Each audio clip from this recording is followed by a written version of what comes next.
លោកកញ្ញាកណ្ដាលបញ្ជាការប្រពន្ធជាបន្តបាទឥឡូវនេះដល់ចូលគាត់មានទៅវិញមកធ្វើមកតាំងហើយមកតាំងដល់នេះពីបង្គោលក្រហមម៉ាលីបាទដល់ចូលហើយចំគោះមួយពីម៉ាលីហើយក៏ហោះហើយតាំងពីទៅណាអូ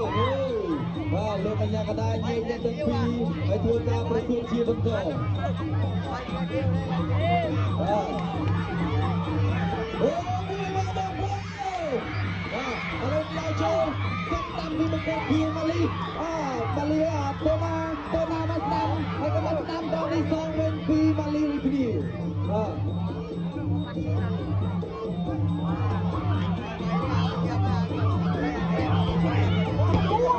ោកកណ្ដាលជាការប្រគួតជាបន្តដល់ចូលមកធ្វើស្រាមួយពីបង្គោលភៀវបាទហើយក៏ដល់ចូលទឹកតាំងពីកុំឡាបង្គោលភៀវ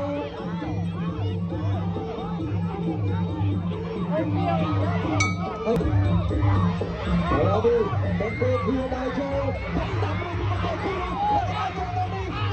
តាំងពីបង្គោលភៀវទៅណាបាទទៅណាដល់ចូលបង្គោលក្រហមយ៉ាងណាយ៉ាងនេះហើយដល់ចូលហត់ភៀវណាត់មួយទៅមកត្រង់នេះសម្រាប់ទាំងពីរបាទដល់ចូលបាទ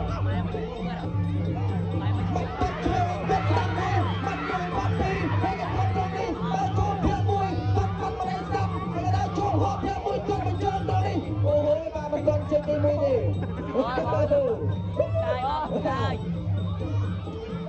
ដល់ចូលទឹកបច្ចេកស្ដាំក្នុងនេះពីកីឡាក៏បង្កើនភាពហើយក៏ចូលហត់ភាពមួយពីទៅបានទឹកបច្ចេកស្ដាំហើយក៏បានពីបង្កើនភាពបាទ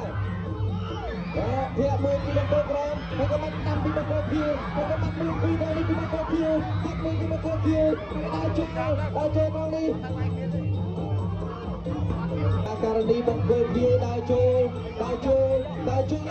ដាក់មួយដល់នេះទៅទៅមក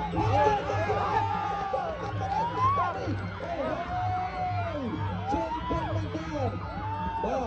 លោកកញ្ញាកណ្ដាលដូចជាការប្រពន្ធជីវិតដល់ចូលបាទដល់ចូលដល់នេះទៅចេញពីកញ្ចេញមកជួយមួយហើយក៏មកតាមទៅចូលក្រោមមួយហើយទៅគុំមួយអត់ទៅទៅបាទមកជួយមកស្ដាំក្រុមអ្នកទាំងពីរដល់ចូលបាត់មួយហើយក៏មកម្ដាយស្ដាំដល់នេះបាទភៀវមួយអូជួយអ្នកទាំងពីរមួយមកបងបាទដល់ចូលមកស្ដាំមកជួយដល់នេះហើយក៏ធាក់ទៅមួយបោះជង្គង់លោកវាដល់នេះកັບចានមួយអូហូបាទ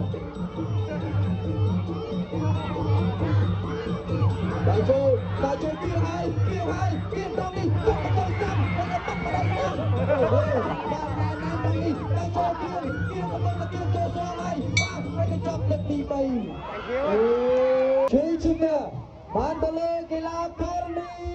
បង្គោលភៀវ